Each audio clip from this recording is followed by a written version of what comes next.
Olá a todos, o meu nome é Cristiana Oliveira e este é mais um Causa e Efeitos, um programa de comunicação que tem como objetivo a divulgação de conhecimento científico.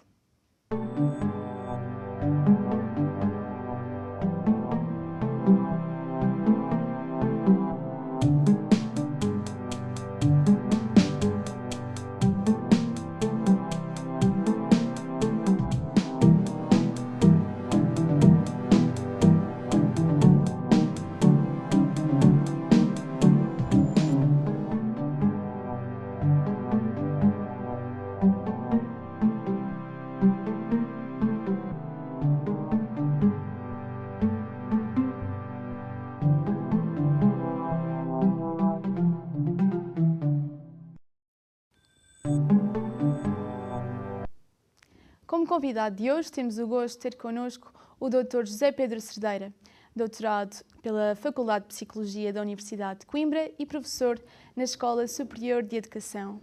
Muito obrigada por ter aceito o nosso convite e hoje vem-nos falar um bocadinho sobre o envolvimento e uso de smartphones. Para começar, gostaríamos de saber como é que define o uso excessivo de smartphones. Ok. Muito obrigado pelo convite, também agradeço pedir de colaboração convosco. O envolvimento com os smartphones. O smartphone, durante muitos anos, foi um instrumento de comunicação, usado sobretudo para fazer chamadas e receber chamadas. Com o tempo, foi objeto de introdução de inúmeras outras tecnologias e, a partir de um determinado momento, que pode-se datar até mais ou menos com o uso das primeiras aplicações incorporadas nos smartphones, o acesso, por exemplo, às câmaras digitais e a possibilidade do foco da câmara ser no próprio, as ditas selfies, para além do incremento significativo da capacidade de retenção de informação e resolução de imagem, o smartphone passou a ter inúmeros usos. E entre esses inúmeros usos, o que resultou em menor uso foi o primeiro, o convencional, a comunicação entre duas pessoas.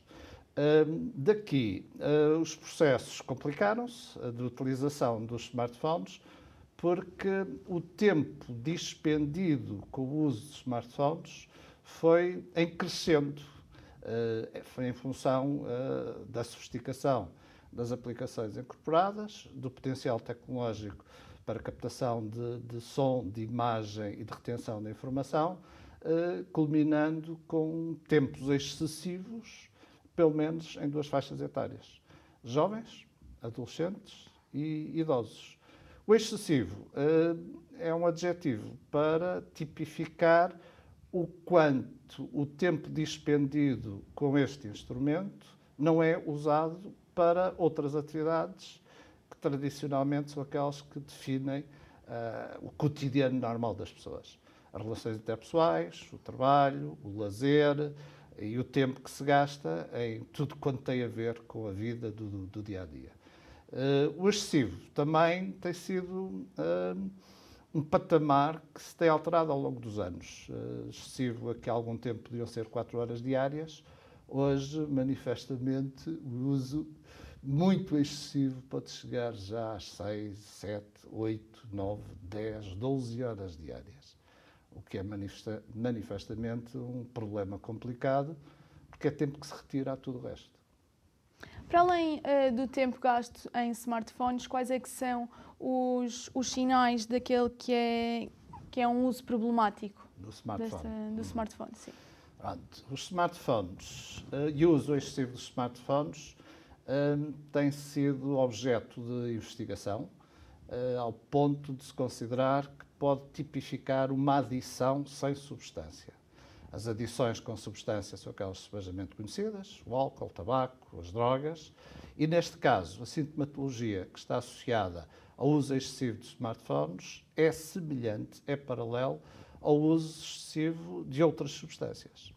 Esses sintomas ou essa sintomatologia passa muito, por exemplo, por sintomas de abstinência. O comportamento das pessoas altera-se quando não é aplicado ao uso do smartphone, privação de sono, efeitos até na relação social, a privação social, a par de outro tipo de manifestações, como seja, por exemplo, alterações na imagem corporal, o bullying e o ciberbullying, o isolamento, depressões, ansiedade, etc. Uma panóplia de sintomas que, no seu conjunto, pode assinalar um problema de dependência ou de uso excessivo dos smartphones.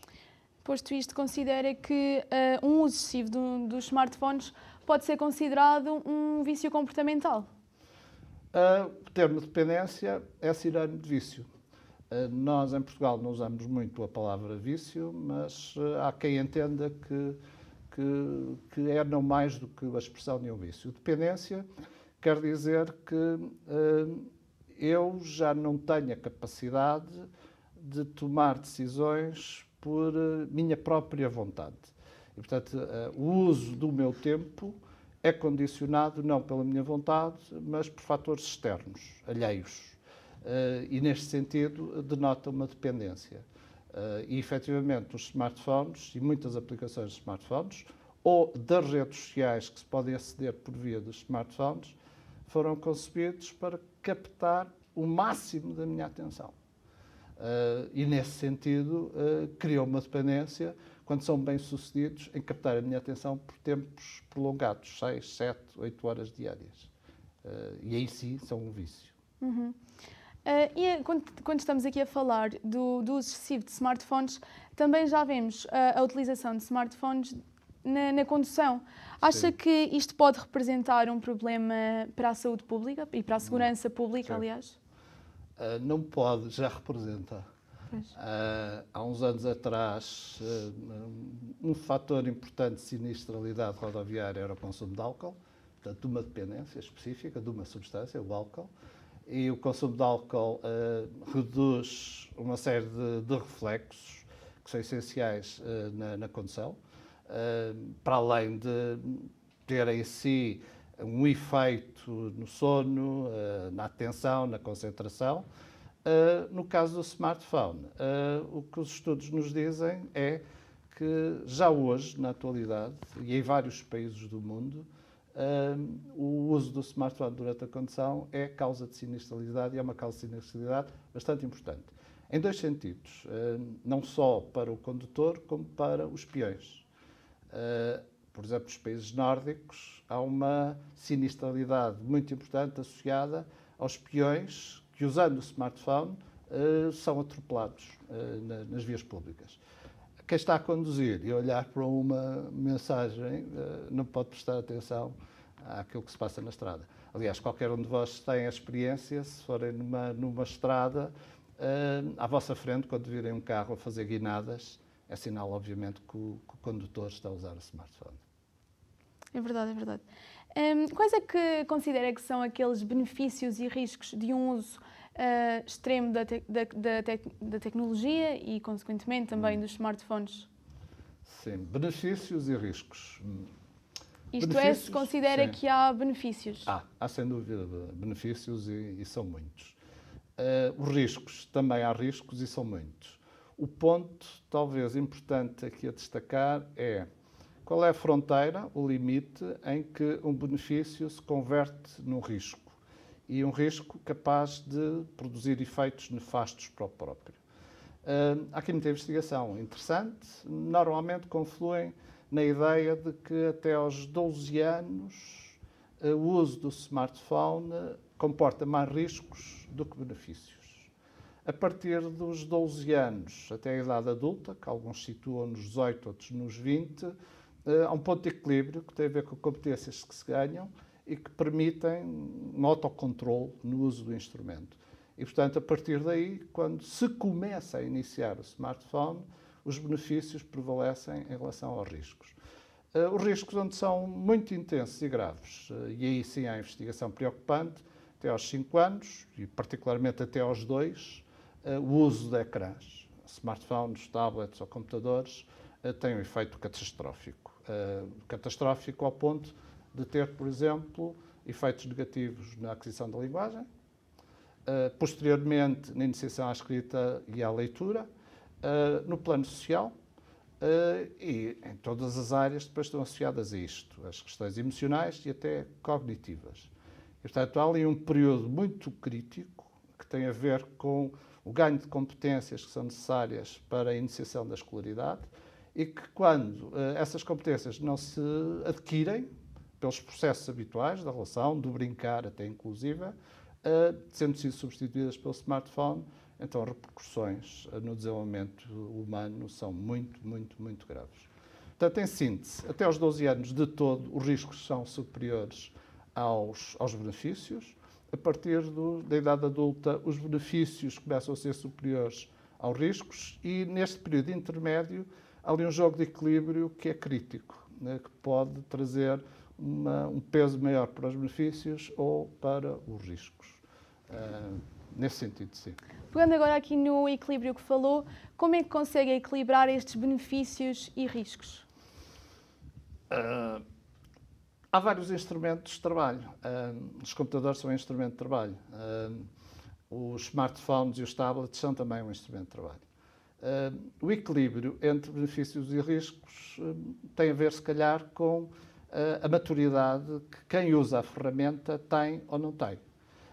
Neste sentido, o importante é investir no desenvolvimento global das pessoas e, quando estas adquirem um ponto de maturação no seu desenvolvimento, tudo o resto à sua volta são meros instrumentos. E, portanto, são usados quando há necessidade de o fazer, sendo que as pessoas têm objetivos que vão para além do uso do instrumento. Onde o problema se pode pôr é quando o instrumento se constitui como o objetivo em si. Quer dizer, as pessoas não usam o smartphone para fazer outras coisas, usam o smartphone porque querem usar o smartphone. Há aqui também alguns trabalhos interessantes que dão que pensar. É que quem mais usa o smartphone são também aqueles adolescentes, vamos focar aí nessa idade, que já têm em si alguns problemas de ansiedade, de isolamento social, de imaturidade emocional, e este quadro propicia um maior uso do smartphone. E com o uso frequente do smartphone, estes problemas que tiveram na origem agudizam-se. O que quer dizer que há uma enorme dificuldade em quebrar este ciclo vicioso e ter uma progressão para fases de maturação em que o smartphone não seja o fim, mas seja apenas o instrumento. Pegando aqui na parte da educação, como é que acha que as crianças e jovens poderiam ser educados para terem um bom uso do smartphone e para conseguirem distinguir onde é que estão os benefícios e quando é que começam os riscos? Sim. Essa é a questão da atualidade. É precisamente isso que hoje está a discutir por todo lado. Há cerca de um ano atrás, eu fiz uma pesquisa sobre a regulamentação dos smartphones nos sistemas educativos e havia 3 ou 4 países que já tinham tomado uma decisão sobre isso. Por exemplo, a China, a Coreia do Sul. Curiosamente, nós não estamos habituados a pensar nesses termos, mas o que é facto é que foi nesses países onde o uso excessivo e precoce do smartphone se percebeu ter efeitos muito negativos na aprendizagem e na qualidade da educação que se adquire nos sistemas educativos. E interditaram-nos. Interditaram-nos até ao ponto de ter responsabilizado os pais quando as crianças chegam à escola e apresentam sintomatologia de uso excessivo dos smartphones. O último país a ter tomado uma decisão desta natureza foi a França, há mais ou menos 1 ano, 2 anos, que produziu legislação também no sentido de regular, por um lado, o uso dos smartphones a partir de uma faixa etária e interditar até essa faixa etária.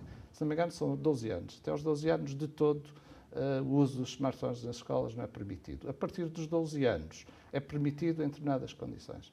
Portugal, como alguns saberão, este ano, pela primeira vez, o assunto foi abordado no plano político. Até a abordagem deste assunto, há 2 anos, só havia em Portugal 3 agrupamentos de escolas que tinham regulado o uso dos smartphones. Este ano, depois da sugestão do Governo, há vários agrupamentos a discutir o problema. Não é um problema simples, aparentemente simples, porque lá está. Há aqui ganhos e perdas, consoante a faixa etária onde os miúdos da escola estejam e consoante também a valorização didática ou pedagógica que os professores possam dar a este instrumento. De um outro lado, é a questão dos pais. O bom e o mau uso do instrumento, concretamente do smartphone, também começa em casa. E quando nós olhamos para famílias no espaço público, jardins ou restaurantes ou em vários outros espaços, e vemos uma família inteira com crianças a usar o smartphone enquanto estão a comer, este problema que nasce em casa vem para a escola. E, naturalmente, é muito difícil depois que a vontade dos pais e a vontade da escola possam convergir na regulação do uso do smartphone. E essa é a discussão que neste momento se está a ter. Que conselho é que daria a esses pais que veem o smartphone como a única opção para ter as crianças quietas e caladas? Há aqui uma ideia que é uma ideia perigosa e é uma ideia errada. É a ideia de que o uso precoce de tecnologias vai dotar as crianças com competências que podem ser úteis para a sua vida adulta. E esta a razão implícita de muitos pais, ingenuamente, não verem no uso das tecnologias qualquer problema. O que a investigação nos tem dito é que o uso excessivo de uma tecnologia não traz um ganho de competência. Ou seja, uma criança começa a usar tecnologias muito precocemente, não ganha competências no uso dessas tecnologias. Bem pelo contrário, perde competências em outras áreas. Ora, neste sentido, há que trabalhar aqui muito na literacia e, portanto, na formação para esclarecer este uso dos smartphones, no caso concreto. Por outro lado, é na regulação. Não se pode levar, até mesmo nas creches, está-me a ocorrer aqui um exemplo um bocado ridículo, mas é de facto um exemplo real. Quando um pai e uma mãe levam uma criança pela primeira vez à creche, uma das primeiras aprendizagens que o bebé tem que fazer é largar a chupeta.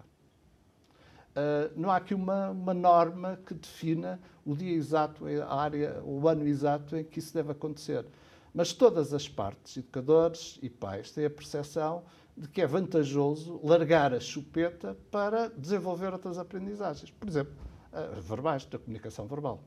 Ora, o smartphone é muitas vezes identificado como uma chupeta digital. E, portanto, há um momento em que se tem que largar também esta chupeta digital. Qual é o momento? Eu diria que é aquele onde se dão as principais aprendizagens que definem o estado adulto.